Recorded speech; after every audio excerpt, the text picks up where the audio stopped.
T'as enlevé tes lunettes? Ouais, j'ai mis mes lentilles. C'est dommage, ça cachait un peu.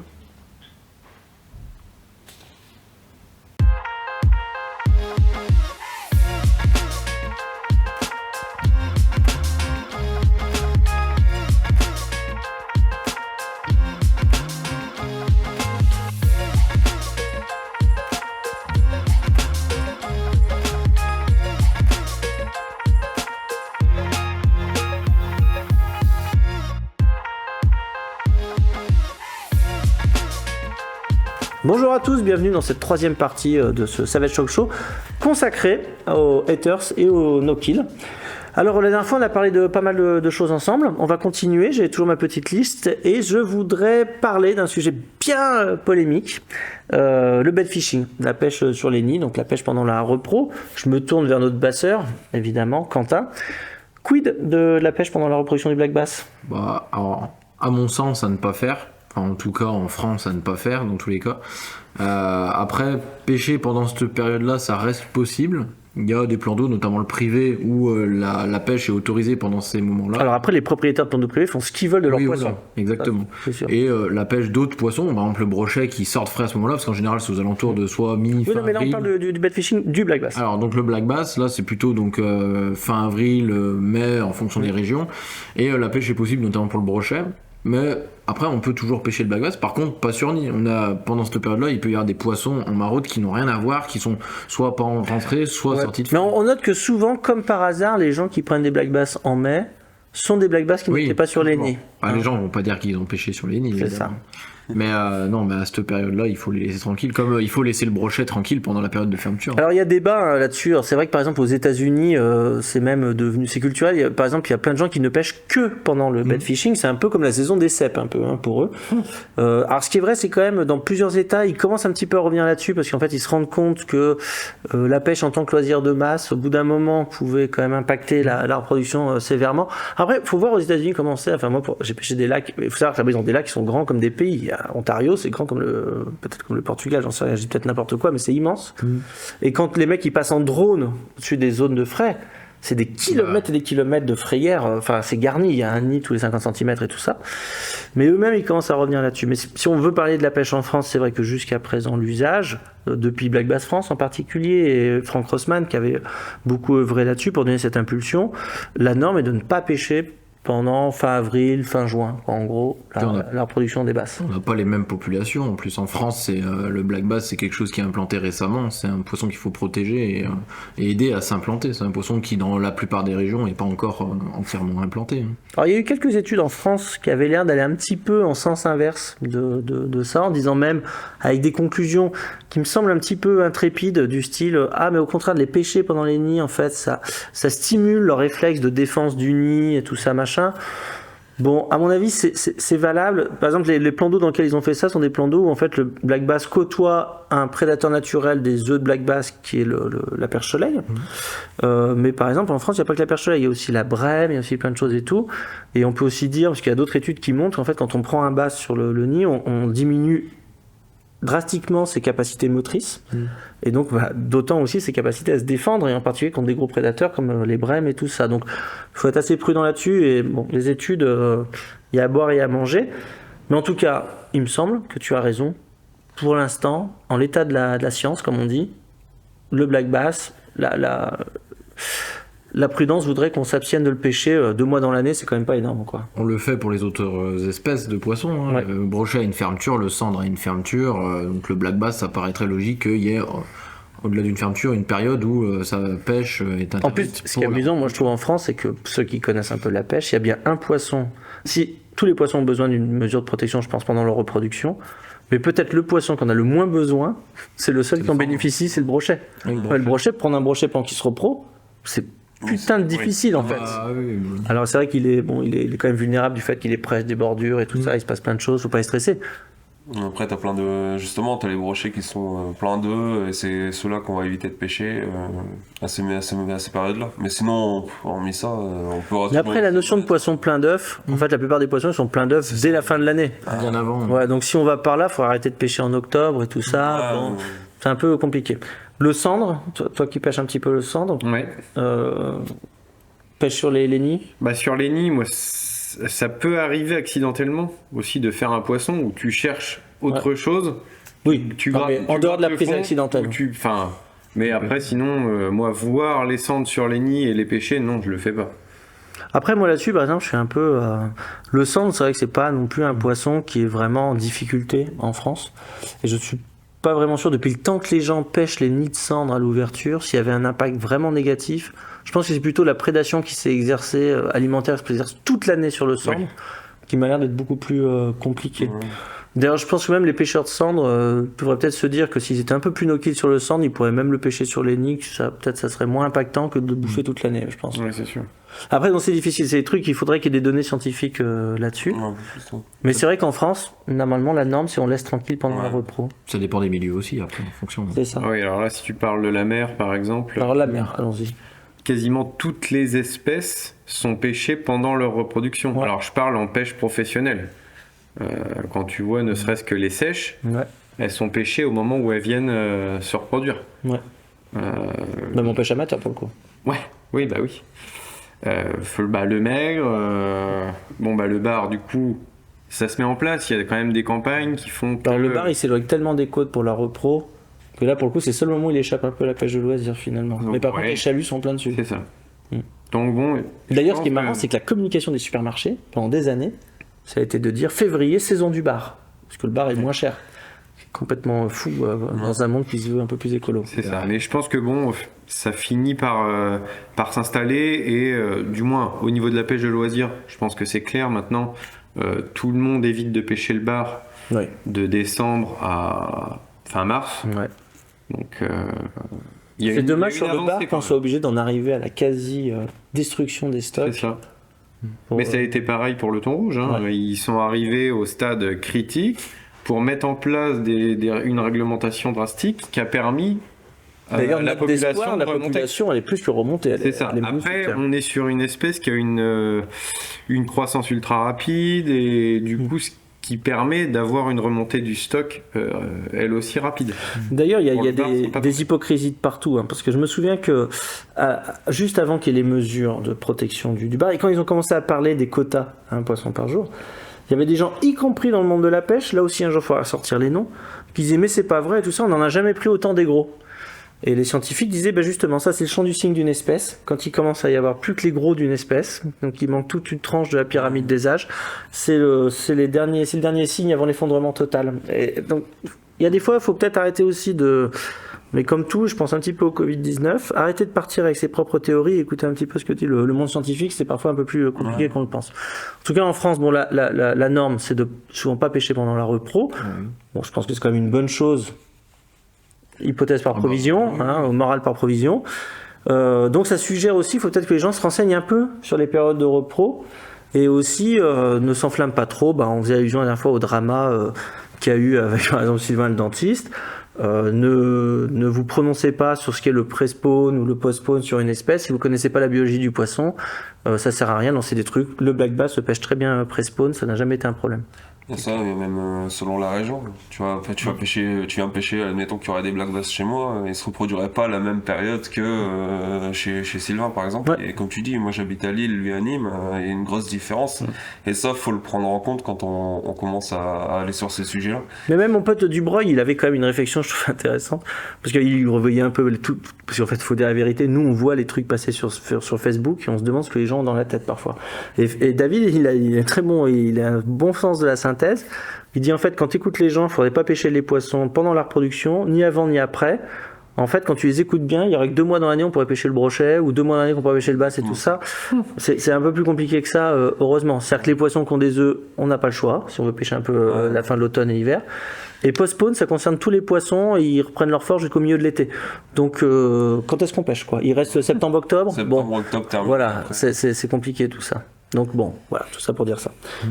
La pêche de nuit, on n'en parle jamais de la pêche de nuit. Vous avez déjà essayé d'abord les uns les autres? Sur le carnassier?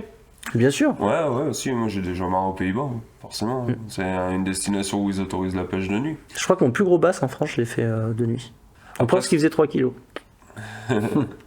Après, moi j'y ai pas d'attache particulière, je trouve pas que ça change grand-chose. Mais le fait qu'on puisse pêcher de nuit, déjà, c'est pas mal. Mais voilà. Après, la question qui est un peu derrière la pêche de nuit, c'est le fait qu'il n'y ait pas de garderie la nuit. On n'est pas capable d'organiser une garderie la nuit. Ouais. Alors, est-ce que c'est par exemple légaliser une sorte de braconnage, ou au contraire se dire, mais s'il n'y a ni garde ni pêcheur la nuit, est-ce que c'est pas déjà une légalisation du braconnage? Parce que là où il n'y a pas pêcheur et pas de garde, il n'y a que des braconniers par définition. On a déjà la pêche à la carpe de nuit. Donc quelqu'un qui veut braconner de nuit, il peut se faire passer pour un carpiste. Ouais, mais Ça oui, voilà, ça serait pas un carpiste. Je veux pas aussi que ça retombe sur la gueule des carpistes, mais par exemple, mais c'est la les pêche qui est carpistes ont autorisée aussi actuellement. permis de mettre à jour un énorme réseau de braconnage en France. Quand la pêche de nuit a commencé à généraliser en France, on s'est rendu compte le nombre de gens qui passaient les filets la nuit aussi. Ouais. Est-ce que les braconniers attendent que la pêche du carnassier soit ouverte de nuit pour braconner la nuit? Non, c'est pas ça, mais s'il y a ni garde ni pêcheur, Oui, il faut que ça suive. Au final, oui, comme il tu dis, fait des braconniers. c'est ça, voilà. S'ils braconnent la nuit, c'est parce que la journée, il y a des gardes et des pêcheurs. C'est vrai. T'as déjà pêché la nuit? En mer, la pêche de nuit, c'est normal. Oui, en mer, je l'ai fait, ouais. Pêcher le maigre ou le bar de nuit. Le calamar, super la nuit, le calamar, j'adore moi. Ah, j'ai pas fait. Ah, j'adore ça moi. Mais du coup, tu prends des touches au leurre de nuit. Alors les poissons, ils détectent uniquement la vibration, du coup, vu que t'as quasiment pas de lumière. Donc, mais le ressenti et les sensations Tous les poissons paraissent plus gros. quoi. Tous les poissons paraissent plus gros la nuit. Ouais. J'ai l'impression que t'as un très gros poisson de la ligne. Vraiment sur la sensation de notre bras, enfin notre sensation à nous, et du coup, forcément, c'est décuplé.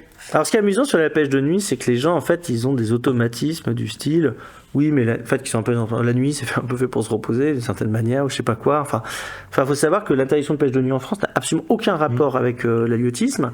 En fait, c'est une ordonnance de Colbert, visiblement, donc. Et en fait, c'était pour que les gens comme toi et moi, ils aillent pas glaner la nuit sur les champs des seigneurs, ramasser les épis de maïs qui traînaient, des trucs comme ça. C'était par rapport en fait au pillage, ni plus ni moins. Et comme à cette époque-là, le poisson était considéré, quand on parle du pêcheur-cueilleur, en fait, on fait pas allusion au pêcheur et au cueilleur, c'est qu'en fait, on considérait que c'était un peu la même chose, un pêcheur et un cueilleur. Et donc, le poisson, c'était presque un végétal, c'est presque un champignon, quoi. Ouais. Donc, c'est le même truc. Et donc, comme il était mis dans le même sac que les champignons, justement, les épis de maïs, les machins, ce que tu veux, eh ben, on a interdit la pêche parce que, la pêche aussi, elle était privée. Ça appartenait, c'était féodal, ça appartenait aux seigneurs. Et ça vient de là. Donc, ça n'a rien à voir avec la gestion halieutique. Et c'est pour ça que chaque pays européen a un peu sa législation. En Espagne, c'est jusqu'à minuit.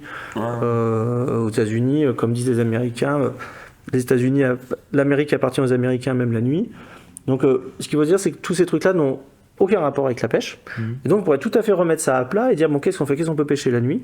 Par exemple, le bass la nuit, c'est super intéressant. Moi, je l'ai fait aux États-Unis beaucoup. C'est top. Jamais. Le sang de la nuit, Perche, c'est quand même là où ça marche Ah oui. le mieux. Ah oui. C'est réputé. C'est top. En plus, la nuit, les cendres, on les prend dans sa dos, avec des jerkbait minots. Ils sont beaucoup plus agressifs. Ah ouais. C'est vachement plus sympa à pêcher. Et c'est quelque chose qui attire, mine de rien, les pêcheurs qui, ne serait-ce que par curiosité, de savoir comment les poissons vont se comporter la nuit. Surtout ce qu'on fait, ce que tu fais, comment tu vas aborder une pêche de nuit, parce que techniquement, Bah. comme nous on n'a pas l'habitude de le faire, Et donc, mon point de vue, pour terminer ce que je disais tout à l'heure, les gens qui nous disent oui, mais on peut pas autoriser la pêche de nuit parce qu'il n'y aura pas de garde la nuit, j'ai envie de leur dire, il faut au moins qu'il y ait des pêcheurs s'il n'y a pas de garde. Parce que donc, s'il n'y a pas de garde et pas de pêcheurs, il reste que des braconniers. Ouais. Donc, ça serait un bon moyen aussi de surveiller ce qui se passe la nuit. Bon, c'est mon point de vue. Mais en tout cas, d'un point de vue éthique, il n'y a pas de problème particulier. Non. Bon. J'ai mis rock fishing, mais je pense que c'était une erreur. Ah non, si, j'ai mis rock fishing parce qu'en fait, pour faire un point d'histoire, quand la pêche au leurre a explosé en France, on a beaucoup importé de leurre moyen pour le black bass. Et donc, évidemment, on s'est tous mis à pêcher du bord avec des jerkbait minots de 10 cm, des spinnerbait moyens et tout ça. Et donc là, c'était encore la fête à l'époque. On a fait plein de bases de 40, plein de brochets de 70, 80 et tout. Puis à un moment, ces poissons-là, soit ils se sont déplacés, soit on les a pris d'une manière ou d'une autre, ou les populations se sont effondrées. Et donc, qu'est-ce qui restait? Les très gros poissons et les très petits, les juvéniles. Et c'est comme ça que Savage a pu percer en France avec le big betting, parce que ceux qui sont mis à lancer des gros leurres sont mis à faire ces grands poissons qu'on faisait jamais, surtout ceux qui ont pu pêcher en bateau. Et puis après, de l'autre côté, on parlait de Fred Messner qui nous a quittés récemment. Ils ont développé une vision du street fishing, donc de la pêche du bord, couplée au rock fishing, et qui permet d'attaquer les juvéniles. Mais moi, ce qui m'a toujours marqué, c'est que moi, quand j'ai commencé à pêcher le bass, quand on voyait un bass de 30 passés, jamais il nous serait venu à l'idée de jeter un leurre dessus. Alors qu'aujourd'hui, moi, le premier, je suis là, je balance un petit finesse dessus. C'est quoi la limite quand on pêche les juvéniles, comme ça? Ouais, c'est la limite qu'on s'impose à nous-mêmes, au final. Parce que nous, on regarde, t'as des nano-perches, des trucs comme ça. Tu vas aller chercher, on est à pêcher des poissons pas plus grands que ça. Et ils prennent du plaisir. Mais est-ce que les perches, il n'y a pas une abondance de la perche Ouais, qui y fait a ça. que quand t'as des perches comme ça, généralement, c'est que t'en as des milliers. Ouais. Après, t'as les petits brochetons, trucs comme ça, qui font avec des leurres pas plus grands. Enfin, c'est la limite qu'on va se donner, quoi, au final. Ouais, après, c'est le pêcheur. S'il veut se faire plaisir en prenant des petits poissons, bon, pourquoi pas, chacun y trouve son compte. Après, moi, c'est pas mon kiff, je préfère sélectionner des poissons plus jolis, avoir moins de touches. Après, Je pense qu'une bonne partie des gens, c'est ce qu'ils veulent au final. Hein. À mon avis, s'ils vont aller chercher ces poissons-là, c'est qu'ils vont vouloir. À mon avis, c'est une question qui est très délicate et les gens peuvent mettre en commentaire ce qu'ils pensent. Bon, il y a quand même deux choses, c'est que en fait cet acharnement sur les juvéniles vient du fait qu'on a déjà cassé la pyramide des âges à d'autres endroits, c'est devenu très difficile. Donc il y a une forme peut-être de focalisation sur des poissons plus jeunes, est-ce que c'est vraiment ce qu'il faudrait faire? Mais d'un autre côté, les poissons, comme les insectes, ont une stratégie reproductrice qui consiste grosso modo à mettre, c'est pour ça qu'il ne faut pas faire d'anthropomorphisme, qui consiste à mettre beaucoup de juvéniles dans la nature, faut qu'on ait une petite partie qui survive, et c'est cela qu'il faut sacraliser, c'est le sens des mailles inversées et des fenêtres de capture. C'est qu'au lieu de sacraliser les petits, comme nous on le ferait avec nos enfants, il faut sacraliser les jeunes géniteurs, ou même les grands géniteurs d'ailleurs, parce qu'en fait c'est ceux-là qui sont précieux dans la nature. Les juvéniles au fond sont faits pour être, pas éradiqués, mais enfin bien décimés. Donc, à mon avis, c'est une question qui est très complexe, c'est pour ça que je voulais vous en parler. Et à mon avis, il y a une réflexion à faire là-dessus, et qu'on fait peut-être pas assez parce que ça touche la gestion aussi des milieux et nos pratiques individuelles. Donc, c'est-à-dire que ça touche le collectif et l'individuel. C'est intelligent ce que je viens de dire, j'aime beaucoup. Après, on va parler d'un truc qui choque beaucoup les gens sur les réseaux sociaux, souvent, c'est les ferrages, les lourds ferrages, les ferrages de poney ou de double poney dans ton cas. À votre avis, quelle est la part là-dedans de spectaculaire inutile à l'américaine et puis aussi tout simplement de pêche, ni plus ni moins Julien. Moi, je pense que le fait d'avoir un ferrage, un bon ferrage, c'est plutôt une efficacité sur en termes de ratio de poissons que tu ramènes jusqu'au bateau. Ouais. Après, moi j'aime bien faire un bon ferrage quand tu es sûr de ton montage, de ton matériel. Je veux dire, il n'y a pas de souci, quoi. Je pense pas qu'il y ait d'incidence sur le poisson à faire un ferrage correct. Ouais. Même si ce qui est vrai, là où je rejoins un peu parfois les haters, c'est par exemple quand on parlait dans une autre émission de pêche au Texas et tout ça, où là on est obligé de mettre des bons ferrages. Bon, souvent, même si avec un peu d'habitude, tu peux évaluer ton poisson, mais il faut se méfier. Tu sais pas ce que tu as au bout de la ligne. Tu fais chaque poisson comme si c'était un 50. Et c'est vrai que si par malheur il fait 25, tu peux même le sortir de l'eau au ferrage. Donc j'imagine que ça doit lui mettre un sacré impact quand même. Bon, maintenant ça reste de la pêche. Il faut quoi. Donc Quentin? Je dirais que déjà des ferrages de poney, comme tu dis, un ferrage impressionnant, des fois il peut être impressionnant visuellement, mais pas forcément pour exactement le poisson. Ça. Si c'est une pêche à distance, le ferrage, il faut automatiquement qu'il soit... Moi j'ai des vidéos qui m'ont attiré plein de haters, parce qu'en fait je pêchais Carolina, et quand on pêche Carolina, on pêche souvent avec des cannes très souples, juste pour envoyer le montage. Et souvent des cannes en composite. Donc je suis obligé de ferrer comme un abruti, juste pour mettre ma ligne en tension en fait. Et les mecs, ils gueulent et tout. Et à côté de ça, quand tu fais des ferrages avec des cannes swing bait, où juste tu tournes le bassin en moulinant, et moi je peux te dire que c'est beaucoup plus agressif comme ferrage. En fait, il le voit pas. Il dit, il a ferré. Parce qu'il le voit pas de la même manière. C'est ça. Mais si je te mets le leurre dans la main, tu verras bien la différence, je pense. Parce que là, je te fais avancer d'un mètre pour de vrai. Ça dépend du corps de ligne aussi, quoi. C'est ça. C'est que quand tu pêches swing bait, t'as un corps de ligne en 35 centièmes tresse.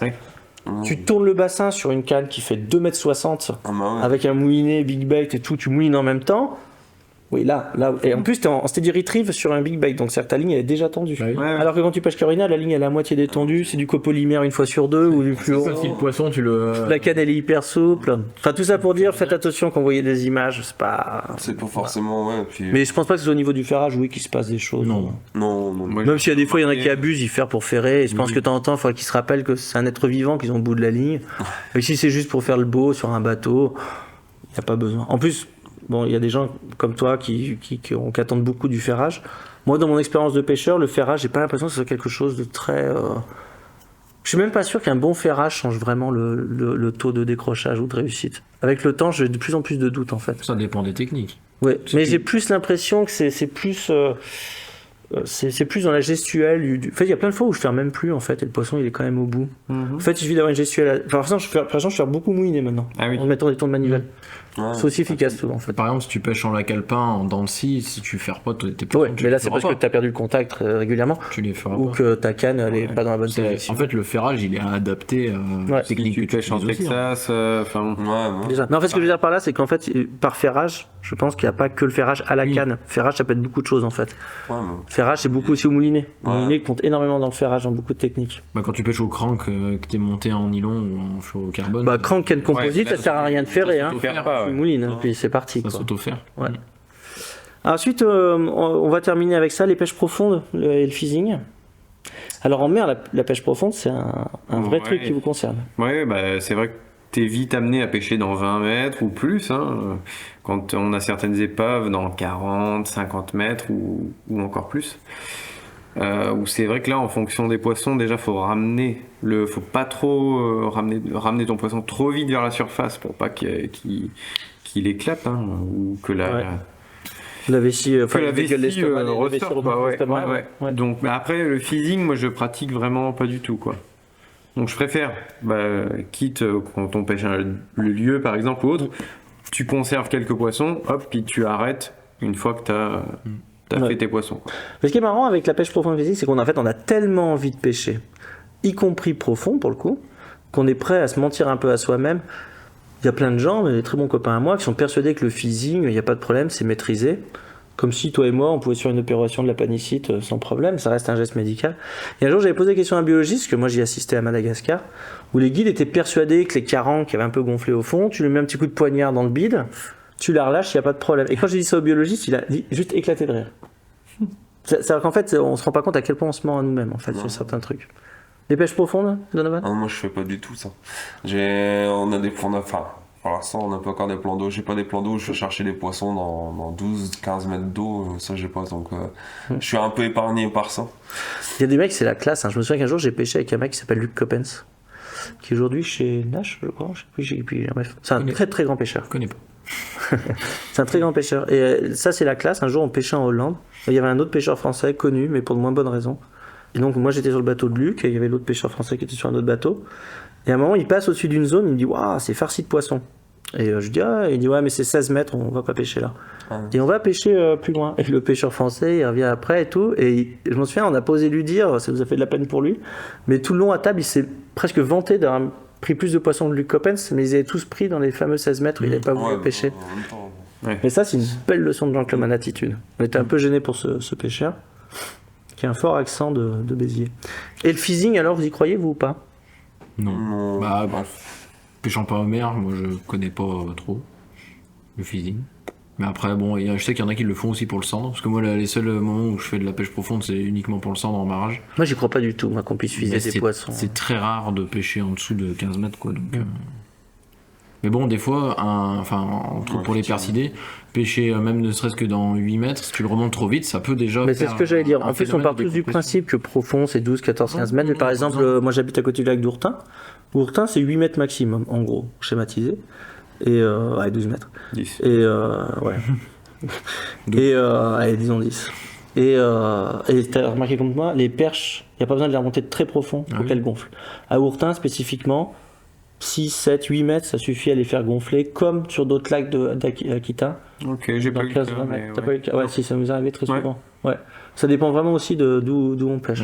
J'ai vu des poissons en saône avoir les yeux qui gonflent, alors que la saône, bon, dans les lieux où moi je pêche, c'est 7 mètres, 8 mètres. Ouais. C'est pas excessivement profond, mais en fait, c'est la façon de remonter le poisson. Si on le fait, puis que tout de suite, on essaye de le pomper le Ouais. plus vite possible pour qu'il remonte, le poisson, il a pas le temps de décompresser. Ouais, là, on lui laisse encore moins de chance. Et parallèle à ce qu'on avait dit dans un autre épisode, là pour le coup, sur ce genre de pêche là vraiment spécifique, le but ça va pas être forcément d'écourter le combat, faut essayer de gérer un peu justement pour éviter le phénomène. Faut un peu temporiser le truc. Un jour, il y a un pêcheur qui m'a expliqué un truc, je sais plus qui c'est. Alors, je vais pas le citer pour pas lui faire dire des choses qu'il a pas dites, mais un très grand pêcheur. C'est la digestion, mon Un pote, peu, hein. ça doit être ça, Alors, ouais. on a fait la pause, on a bu un petit peu de vin. Et il expliquait un truc, il disait un des problèmes de la pêche profonde du sandre, c'est que par exemple tu vas pêcher, tu vas remonter ton leurre, tac tac tac tac tac, et en fait le sandre va décider en fait d'attaquer quand il arrive à la limite de la profondeur où il peut être, tu vois. Ouais. Alors le problème c'est que s'il attaque à cette limite là Toi, juste de le ferrer, de le remonter de 2 mètres, déjà il a franchi cette limite, donc déjà il est mal. Alors je sais pas si c'est vrai, mais en tout cas c'est intéressant comme hypothèse. C'est possible. Et ça peut aussi changer pas mal de trucs sur notre approche. Pour les lieux, c'est un peu c'est un peu la même chose. En fait, tu déclenches l'attaque en faisant monter ton leurre rapidement par palier. C'est ça. La technique Et de certainement tu l'ascenseur. le prends quand lui il peut pas aller plus haut. C'est ça. Ouais. Et là, en général... Ça paraît il crédible, hein, repart. je sais pas si c'est vrai, attention, hein, c'est des trucs de pêcheurs, mais c'est plausible en tout cas, c'est plausible. En tout cas, moi ce qui est sûr, c'est qu'à mon avis le phishing, je n'en sais rien, mais là par contre c'est très peu plausible, ça me paraît bizarre. D'abord la vessie natatoire ne peut pas se reconstituer, donc une fois qu'elle est percée, elle est percée. Alors les mecs ils te disent ouais mais c'est pas la vessie qu'on perce, c'est l'estomac. Bon, les mecs ça y est, c'est des anatomistes de génie, hein, ils passent des aiguilles, ils passent entre le foie et le machin et tout. Bon, tout ça, ça me paraît un petit peu zarbi. J'y crois pas une seconde. Donc moi, j'en reste un petit peu à ce qu'on disait dans la dernière émission. À la limite, si vous voulez pêcher profondément, bah peut-être prenez 1 ou 2 poissons, sacrifiez-le s'il le faut, puis allez pêcher ailleurs, C'est ça. comme faisait le vieux, Ou faire l'impasse. faire l'impasse. Et puis après aussi, il y a des fois, il faut simplement assumer. On est des pêcheurs, il y a un peu de prédation. Eh ben, allons-y, mais peut-être qu'il faut l'assumer jusqu'au bout et assumer aussi de ramener le poisson, peut-être chez soi, pour pas faire juste, je mets un voile sur les yeux, je l'ai remis à l'eau en lui perçant le bide. Enfin, c'est mon point de vue. Avant de conclure, tu dois passer ta visite médicale, donc tu dois aller voir le Doc Savage gynéco. Ok. On t'attend, parce qu'il paraît qu'il a un petit peu consulté ton dossier et que ça peut prendre un petit moment. On t'attend. Allez, on y va. Courage. Il est foutu. Il va l'arrêter, c'est sûr. Combien de jours à ton avis? Oh bah, de toute façon, il faut qu'il arrête rapidement, parce que vu ce qu'il lui reste à vivre.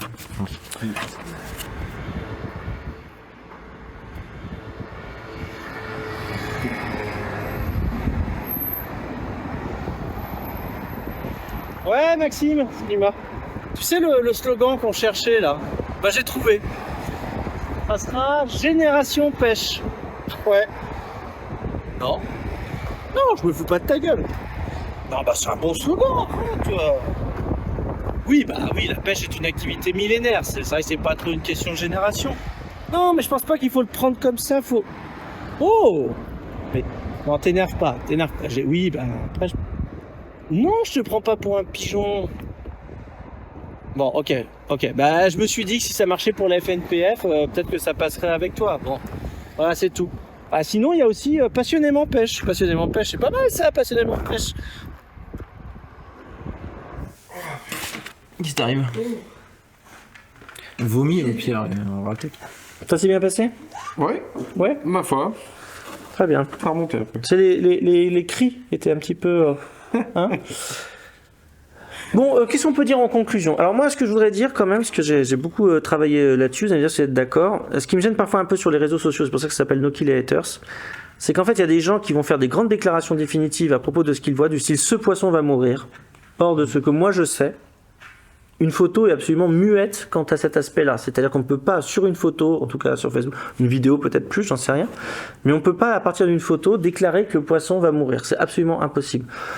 On peut dire certaines choses à propos des dégâts sublétaux, du stress qu'il va subir, peut-être des difficultés qu'il va avoir pour s'alimenter, mais à mon avis, vous pouvez partir du principe qu'à chaque fois que quelqu'un va vous dire ce poisson va mourir à partir d'une photo, c'est qu'il y connaît rien, et vous pouvez le décrédibiliser à mon avis totalement. Et je dis ça aussi pour un petit peu calmer les gens sur les réseaux sociaux, méfiez-vous. Et ce que je voudrais rajouter, c'est que on parlait tout à l'heure du no-kill et du catch and release. À mon avis, ce qui est vraiment du no-kill au catch and release, ce qui se passe, c'est de considérer le poisson non plus en tant qu'espèce, mais en tant qu'individu. Alors il y a plein de raisons qui vont faire ça. Par exemple, si votre cheptel se raréfie à mort, qu'il n'y a plus que 4 ou 5 carpes dans votre plan d'eau, vous allez finir par les connaître individuellement, leur donner des noms et les repérer. Alors qu'évidemment, si c'est l'abondance, ça anonyme chaque poisson individuellement, ça c'est normal. Mais alors évidemment, quand on considère les poissons en tant qu'espèces, ça peut être pour le meilleur et pour le pire. Le meilleur, c'est l'écologie scientifique. Parce que la science, ce qui les intéresse, c'est pas les individus, mais que ça soit les sciences sociales aussi, hein, ça compte aussi pour les hommes. Ce qui compte, c'est les taxons, les espèces, enfin c'est des démarches très holistiques. Mais pour le pire aussi, puisqu'évidemment, si vous considérez les poissons seulement en tant qu'espèces, si vous ne prenez pas du tout en compte l'individu, bah vous les considérez finalement comme des champignons, comme on disait la dernière fois, et vous vous moquez un petit peu de la souffrance, puisque la souffrance, elle est individuelle, en tout cas le stress biotique. Donc ça peut être le pire. Et puis après, quand on passe à envisager les poissons en tant qu'individus, là aussi c'est pour le meilleur et pour le pire. Le meilleur, c'est le catch and release. C'est l'idée que, bah oui, on est en interaction avec les poissons, mais c'est peut-être pas une raison pour les blesser ou leur faire subir des choses extrêmement stressantes et désagréables. Puis le pire, c'est l'animalisme. C'est-à-dire là d'avoir complètement perdu de vue l'écologie et de s'intéresser aux individus qu'en tant qu'ils puissent ressentir du stress ou de la douleur. Donc, il faut peut-être réfléchir à ça. Et surtout, la dernière chose que je voudrais dire, c'est que par rapport aux réseaux sociaux, le no-kill n'est pas une instance de juridiction. C'est-à-dire que si vous êtes dans une démarche uniquement judicative, si vous êtes dans une démarche juste où le no-kill ne vous sert qu'à juger vos semblables, vous avez tout raté. Le no-kill, c'est une éthique d'abord pour soi, c'est-à-dire que c'est un soin de soi, d'une certaine manière, c'est une manière de prendre soin de soi, d'être en accord avec soi-même, ses valeurs, ce que vous voulez, et d'être dans une démarche propre. Il est très difficile d'interpréter et d'aller chercher une signification réelle à partir simplement d'une photo ou même souvent d'une vidéo. Donc il faut se détendre avec tout ça. Le no-kill, ça nous sert d'abord individuellement, c'est une éthique, ni plus ni moins. L'éthique, donc d'éthos, comportement. Et je pense qu'il ne faut pas aller chercher plus loin. Cela dit, par contre, il peut y avoir une réflexion, c'est ce qu'on disait la dernière fois, à propos de... On avait parlé ça à propos des poissons tenus à verticale. Ouais. Tous, on a tenu des poissons à verticale. Ouais. Tous, on commence à réfléchir à ce qu'on fait encore. Et je voudrais terminer cette émission en vous posant une question. Est-ce qu'on verra, je pense aux carpistes, est-ce qu'on verra des matelas de réception un jour sur les bateaux? Donovan? Dans l'idée, ça serait cool. Ouais, ça serait bien. À l'avenir. Ouais. Toi, tu verrais ça comme une bonne Ouais, chose? Ouais, bah. Parce qu'après, il y a des gens qui pourraient dire c'est de la sensiblerie, ça va. Ça serait sur. On n'est pas des carpistes, on n'est pas des. Ça serait sur l'évolution de ce qu'on amène au final. Ça serait la finalité. Pouvoir vouloir protéger son poisson et pour vouloir protéger son poisson, tel qu'un matelas de réception par exemple. Quentin? Dans l'idée, ça existe déjà. Oui, en fait, on le voit déjà un petit peu à l'étranger, c'est pour ça que je pose la Alors question. là, en France, ça se fait pas. Il y en a chez Savage Gear d'ailleurs, des Ouais. matelas de réception. Et c'est vrai que bon, on en avait discuté un petit peu en dehors de l'émission, mais c'est vrai que en fait, dans les autres pays, surtout les pays nordiques, eux, ils ont une culture plus du poids du poisson que de la taille. Enfin, la taille aussi rentre en compte, mais ils pèsent beaucoup les poissons. Et souvent, les tapis de réception, ils s'en servent aussi pour la peser. Donc du coup, c'est un tout en fait, c'est un package. Ils mesurent, ils pèsent, point, et ils se posent pas la question que Ouais. le poisson soit sur un matelas ou pas. Mais chez nous, bon, même si on pèse pas, c'est vrai qu'un matelas, ce serait quand même quelque chose d'intéressant pour la protection, à mouiller quand même, de préférence. Ouais. Parce que bon, un matelas Oui, parce sec, qu'il y c'est a un peu les- comme le foot. Il y a les objets techniques et puis il y a savoir s'en servir. Mais C'est ce ouais, qu'on non, disait à propos du lip grip ou les Oui. puzettes, il y a aussi une manière de s'en servir. Mais c'est une très bonne chose. Je pense que ce serait très bien. Ouais. Bah, moi, avec mon passé de carpiste, si tu veux, j'ai déjà le tapis Savage dans le bateau que j'humidifie avant de mettre mon poisson dessus. Moi, je vais pas répondre à la question, mais j'en ai commandé un il y a pas longtemps. Parce qu'en fait, en pêchant à l'étranger, je me suis dit, mais bah ouais, en fait, ça prend pas de place, on marche dessus. En plus. En plus. Tu marches Bon. dessus. Mais après, comme je vous dis, la démarche n'est pas simplement judicative. Chacun fait ce qu'il veut, mais être un pêcheur en no-kill, c'est aussi quand même s'interroger, se mettre en question soi plutôt que les autres. Moi, je pense que c'est ça qui est important.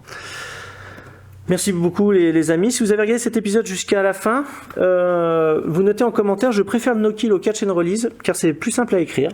Et vous participerez automatiquement à un tirage au sort pour gagner un lot Savage Gear. C'est la fin de ces 3 épisodes consacrés au no-kill et ses haters. Et je vous remercie encore. Merci Donovan. Comment on te contacte pour du guidage? Bah, c'est via mon site, Merci. Facebook. Quentin, merci beaucoup. Merci Toi, à toi. tu fais du guidage au black, tu m'as dit beaucoup, Oui. beaucoup. Donc, Black Bass. Merci Julien. et Julien, pour te contacter, Eh ben, c'est pareil, très simple, parce que c'est Facebook, Émeraude Sensation Pêche. Cordon Pêche Évasion. Émeraude Sensation Pêche, c'est mon collègue Enogat qu'on verra Erdogan. la semaine prochaine.